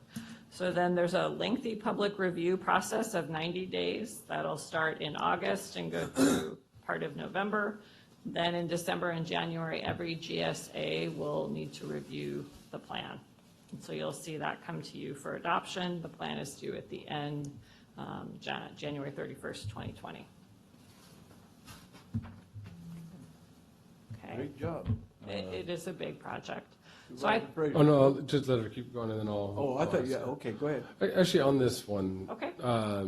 So, and actually on the previous slide too, about the use of credits of the groundwater recharge, the state currently doesn't view groundwater recharge as a beneficial use. So how can we ever close that gap even if we spend all the money like the red top on these recharge projects, which are obviously a beneficial use to the aquifer, because it showed 10 to 30 feet coming up. So that's water that's coming in that was going out to the sea or wherever it was going. How can we ever get to parity? Well, I think you're going to see groundwater demand have to decrease some, Which, right? yeah, that'll have to- And we're going to also try to bring in as much supply as we can, and that includes capturing flood flows and large-scale recharge. So that's kind of what this slide is talking to, is there's a variety of strategies that you can use for water management, and all of them are listed here, but. So is the infrastructure more in terms of delivering surface water, like flood water, recapture, and you can store that water? You just call it storage versus recharge at that point? Yes. Okay. I don't know, did you want to add to that? That's kind of my. That's correct. Okay. Yeah, and just so you know, too, at our last RWG meeting, or maybe the one before last, Mark Hudson from, Triangle T, and had all the farmers there and all the water districts, he suggested one of the things that they all have got to start thinking about is how to stop this overdraft, and he suggested that every farm in Madera County, set a section aside, whether it's 20%, 25%, 30%, 5%, to come up with somehow to quit the overdraft. And everybody in there agreed. It was amazing. When he first brought it up, I said, oh, man, it's going to hit the fan. It didn't. I mean, Doug, all the water districts, they all said, hey, we got to do something, because if there ain't no water, none of them have anything. Well, and I think we've been thinking of, no one wants to say the other F word, fallow, right? Right. But That's what he was talking about, Yes. fallow that certain percentage of their land. And essentially, I don't think he's fallowing as much as he's setting aside land for recharge. Right. It has a very useful purpose. It's a useful, fallowing is you get nothing out of Yes, it. exactly. And we've required that of some of our developers, to have their water balance. And so they're doing it, why can't the farmers do it? Well, by the same token, I think something that's important too is that we use discretion, use caution where approving new subdivisions in the future. I think the fact that everybody's having to fallow land, everybody's having to be cautious as far as use of water, I think that doesn't preclude residential from also being a caution. No. And it if means we add a everybody. bunch of houses, that could really That's upset the those apple cart restrictions too. on those developments. Yeah, absolutely. But, I think currently you have to have a project that's water neutral, right? Water neutral, Yeah. right. Triple redundancy. Yeah, that is correct. If the board recalls, in August of this year, we had an ordinance before you, which was adopted, that requires a water-neutral development project for any project that exceeds 500 single-family dwelling units, 40 acres of an industrial complex or commercial. It's required to have, in essence, a water balance, which is what we have done on the new developments out on the 41 corridor in Riverstone, Gunner Ranch West, and Rio Mesa area. They're all required groundwater balance plans. Let me just North add- Shore too, right? North Shore is within Rio Mesa? Yes, absolutely. Let me add one comment to that, though, real quick, and that is that while we are doing that, the county of Madera is doing it. Some of our cities are not doing this. And they're not cautious. They're not being prudent on development. They are courting development at all costs. And it's not a good thing for us in general. We're all in the same boat. And so caution needs to be the watchword for every entity within Madera County. And certainly, the county has been at the head for the urbanization and residential development proposals. Even dating back well before the SIGMA process, we still had conditions and requirements of our new development dating back to 2007 and 2009 and 2012, all requiring our new master plan communities to be water neutral and to have a groundwater balance. Right. So the county, the board's certainly been at the forefront. Yeah, and I would say to those who are not following that example, look to what we've done and follow the example, because this is what's going to be the normal. This is what's going to have to happen, or they're going to be on the outside. Okay. That's Moving my- on, hon. That's my last slide, so I can answer any other questions. Oh, okay. Any other questions from the board? I think we've thoroughly Great discussed job, it. Stephanie. Anybody from the public? Thank you so much, Stephanie. Thank you, Matt, Stephanie. Fantastic. Mr. Linden, thank you, guys. Very And- complex issue, and she does a great job of making it simple and readable, and I appreciate it. Stephanie, you're doing a great job, I tell you. I can't thank you enough. Fantastic. Okay, I think that, okay, what's your pleasure, board? No public comment. Move on to, yeah, Pass. nothing yet. I heard Oh, it's just an myself, update, I'm sorry. Yeah, it's an update. Thumbs up. Okay, I thank heard you. myself speak enough. Okay. Pending legislation. Any pending legislation? I ain't got there yet. I'm running this. Would you wait a minute? Son? No pending legislation? So supervisors and staff reports. Just got back from CSAC. Just got back? I was, geez, Not too long ago. take an extended, Okay, none? Dave? Just go back to Yeah, safe. CSAC. Brett? no. Okay, I've got a couple of things. I just wanted to thank Joseph, our new receptionist outside there. I think he's doing a great job. And I even bummed him. I said, can I use you for a couple of minutes this morning to take the Christmas tree up to the office? And he says, no, I got to check out first and put my sign up here. So he checked out on the computer, put his sign up. I mean, it was so cool that he's really, thank you, Joseph. And then we went to CSAC, and then we were talking about the parades earlier. The Bass Lake had their parade, Christmas parade a couple of weeks ago, and the ribbon cutting, excuse me, for the NIM Nobe, N-I-M-N-O-B-E. And it's the Mono tribe up there. Has actually built them a grocery store, kind of a department store for their citizens. And it's on their trust land right above their community center. And they had their ribbon cutting Saturday. And so you know what Nobe means? First, it's Nim Nobe. Nim means Indian or people. And Nobe means cedar bark houses, or TPs. They don't call them TPs because Mono's always made theirs out of cedar bark. And then the Oakhurst had their tree lighting Friday night. So, and I know I said earlier this year, no more ties rest of the year, but it's Christmas season. And if you want to wear ties, it's optional in the next two meetings. So you can do what you want to do or you don't want to do. So thank you. Thank you. It's a loaded statement, or feel bad if we don't? Nope. Nope. Mr. Eric. Nothing to report. Gina. I have a report. Good. I'll take a minute of your time.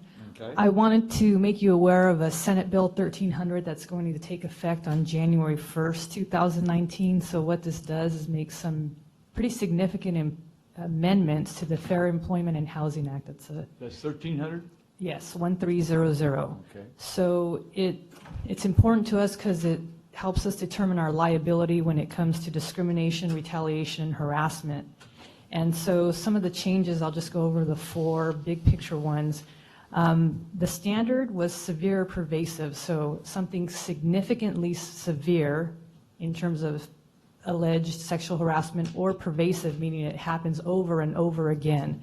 That standard has changed, and it will now allow for one single incident to be a triable issue of fact. In other words, it's going to be very hard for public employers, and this also takes effect to some private employers, to kick it out in summary judgment, meaning a lot more of these cases are going to cost time and money because the severe pervasive standard, which was relatively high, is no longer going to be the same. And also, a plaintiff no longer needs to prove his or her tangible productivity. That was a standard. You had to show something tangible that your productivity at work has declined. Instead, you just have to show that a reasonable person subjected to this alleged discrimination would find the working conditions to be more difficult to work in. So that standard has lessened, will lessen come the new year. Also, something significant, any discriminatory remark, even if made by a non-decision maker or not made directly in the context of an employment decision, may be relevant. So there was a standard that says stray remarks that aren't relevant to the plaintiff or might have happened somewhere else couldn't come into the factual scenario of liability. That's been eliminated, so stray remarks count. So every employee comments can come in, and yeah, and so there's also a legal standard that you got to look at the type of employment environment. That's also been eliminated, so the playing field will be equal whether you work at a trucking company or a public agency. It's across the board equal. So there's a couple of other significant things that SB 1300 does.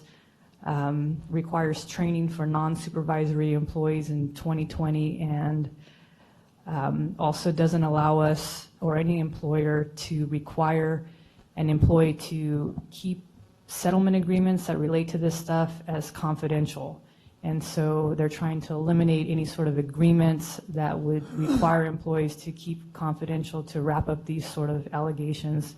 And so the landscape will be changing in 2019. Just trying to give you updates on law every once in a while. Just a quick question on that. Sure. Is this just going forward, for incidents going forward from that date, or would it apply to things retroactively? Yes, but I'm sure any plaintiff's counsel would try. They'll try to tempt that? Yeah. If it's not, there's a statute of limitations on those, so if it's within the Yes. statute, they may try it still. But generally, it's going forward, so that's Right. what we... Thank you. Okay, thank you. Rhonda? Chairman, I just wanted to thank everybody for attending the CCBSA installation of officers and receptions. I just can't tell you how much it means to me. We always have such a strong showing from Madera County and all your support for the clerks, so I truly appreciate that. Thank you. You're welcome. You did a great job. And Matt Trieber was like number 3 on the clerk's quiz. I'm gunning for him next year. Yep. And I'm on the clerks quiz committee this year, so. If you can give me the questions ahead of time, I would much appreciate it. Right. Mr. Anthony. Hello, can you hear? Yeah. Hello, Chairman and Board. I'm back again. So I want to talk to you guys about a very exciting opportunity that's going to be coming. I'm going to go very quick. I want to go to the. Yeah, make it very basic. Yeah, exactly. I'm sorry. I know it's the Tom, worst can we go to position lunch to be right a man now? between Yep. another man and their lunch. So I'll go quick. So for those of you who've went to CSAC, the majority of everybody up here. We did talk about HEAP, which is the Homeless Emergency Aid Program. So that was actually a program that was through SB 850, and that was approved, I believe, in June 27. So it's going to allow $500 million of the block grant. It's a one-time grant to kind of just start working on the homelessness issues across the state. I found out when I was over at CSAC, California has 1 out of every 4 homeless person in the country. I mean, I get it. It's a beautiful place to be. But so that's an issue. So with this, also in addition to this, Madera County has come together through the intergovernmental groups and had committed that we will be working on trying to better serve this community and also kind of help and figure out this homeless problem that we currently have. So, like I said, it's immediate one-time flexible funding. And also, if you guys saw in Prop 6, this will be kind of the first part to hopefully help supplement for Proposition 2, which will help with mental health and kind of housing for that issue. And Prop 3 with the No Place Like Home is Prop 2, and also is Prop 3. So we're excited to see how this could start, kind of see where this could kind of end up for us to see how we could better serve individuals. All right. So like I said, there's $500 million, but a good amount of that is going to be going to the top 11 large cities, and then the 43 continuum of cares. We are part of the Fresno Madera Continuum of Care, so they were given money through, actually, I believe, just kind of based off of our 2018 point-in-time count numbers. So also do want to stress how important in January we will be doing our new point-in-time count. stressing how important it is that we kind of have all hands on deck to make sure that we have accurate numbers on that, because it directly affects grant funding that we do get. We really do that, I'll tell you. Absolutely, absolutely. So you said, so people, they're individual persons, cities, counties, and nonprofits organizations are not eligible to apply directly to HCFC for HEAP funds. So like I said, we have to go through our continuum of care. The current moment is the money is going to go to our continuum of care, and then it'll go to our Fresno, it'll go to the Fresno Department of Social Services, where they will actually then do a NOFA in February for us to be able to actually do that. But it's kind of a little, I don't know, some people may maybe consider it backwards, where we're getting money and then we're putting out a plan in February, but because it is emergency funding, they do want to make sure that it is getting dispersed as soon as possible. So yeah, that was kind of where, obviously $250 million is going to be from the point-in-time count, as well as a percentage of the homeless population. So we really won't have access to the $150 million from the top 11 cities. So originally, there's supposed to be 2 rounds, but they actually, during CSAC, they had to let us know that it will be a 1-round thing, where everybody who applies, is going to be due by December 31st. All the extra money that does not get through the first round, it's going to be kept to those who applied maybe and that didn't get approved the first time. They'll be getting it. So there is no second chance for us to try to put in another application. One of the big things that is going to be for the eligibility is going to be the shelter declaration. So for every single jurisdiction that wants to receive the funds, it'll be mandatory to actually have a declaration of a shelter crisis.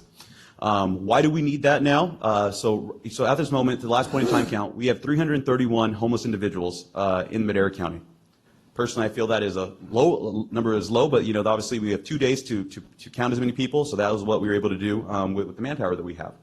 So we currently at the Madera Rescue Mission, we have 144 beds. So there is no way that we have the ability or the bandwidth to be able to house every single person, and especially with the state kind of pushing for this housing first policy, it's going to be impossible for that. So that's why it's important, and it's going to be mandatory in order for us to even be eligible for any of those funds. So behavioral health, social services, health department, our sheriffs want to see any of this money. This is going to be mandatory. So you'll be seeing something very soon, in the next 2 weeks on the agenda. So we just want to make sure to stress how important this shelter declaration is. So one of the big things is, the team of cares and the large agenda. Excuse me? You're going to put this on the agenda Yes. next? Okay, then we can go over that then. Okay. There's no use going over this now. Okay, perfect. Well, Okay. and I'll skip this, but so pretty much, so some of the things, so we have been working collaboratively with the city, the county, quite a few people. We have the sheriff's department, and actually we're trying to actually get some things for Oakhurst and for Chowchilla as well. So we want to be able to reach everywhere and have more assistance. One of the big things is us working together to actually have a better database and actually kind of figuring out who is in our county and how we can better serve them. Unfortunately, right now we don't have the best job of communicating amongst entities, so we're going to be working on making sure that the police are able to talk to the sheriff. The sheriff can see what's going on, in regards to maybe social services, things of that sort, to make sure that we actually have a better handle on this. So I'll try to go fast. Let's see. Like I said, so actually the Fresno Madera COC is going to be actually sending in their application December 7th. So luckily, we do have, and they say this, we're going to be receiving money within the 30 days after the application is received. Right. So that's what I'm saying. The time is definitely ticking, so we want to make sure that we see that. So will be more information in those next couple weeks, and I thank you guys for your time. Yeah, Supervisor Poitras, he's got a question. Thank you. I just want to make a point. So we're going to have this on next week's agenda? I think we're going to have it for the 18th. Yeah. 18th? Okay, 18th. So is our Yes. application Have we going to got be? the paperwork? No, we don't, he's working on it. We haven't received Well, the anything issue is, yet. it was pulled from the from this agenda. So, and we were gone last week, so kind of made it hard to do the 2 week. I just want to make a point that this is so important, like what Anthony's saying, we have to have this on the agenda, and we have to have it approved. before this 12/31. And if you see our folks out here, department heads, they're not here because we look pretty. They're here because they're in support of us moving ahead on this agenda item. So, And also, I did want to add, in addition to our county and city, we do have nonprofits. So I do want to recognize Pastor Leach here. He has been involved in the group, and we want, and as well as Clearview Outreach and several others. So we're really excited to be able to partner together. And like I said, because the NOFA is coming out in February, this is going to allow us time to work in the public and start doing outreach to make sure that everyone's being heard and that we're being inclusive in the process. Okay. Thank you for the work for that, and we'll get Eric. Thank you, Mr. Chairman. And I'll take the heat. I asked Anthony to pull this item because your board had not had a policy discussion on this. Right. And we were just going forward with authorization to apply for this grant. And I suggested that your board needed to have a broader discussion about what's happened up to this point, Right. who's involved, what's going on, before you're just asked to apply. So I take the blame for that. No, it was important because we got to do that to make sure we get it all right. So it looks like you're doing it. Hopefully. Yeah. Okay, thank you. Any other public comment? We'll adjourn, we're going to have that meeting. Okay, so we'll have agenda meeting at 2 o'clock. Okay. And then tell Todd Miller 2:30 we'll do his. Do what? Oh, okay. Oh, there, we gotta take a picture in front of the Christmas tree. Okay, Rhonda? Yeah, I do it at 1:30. Try to grab him.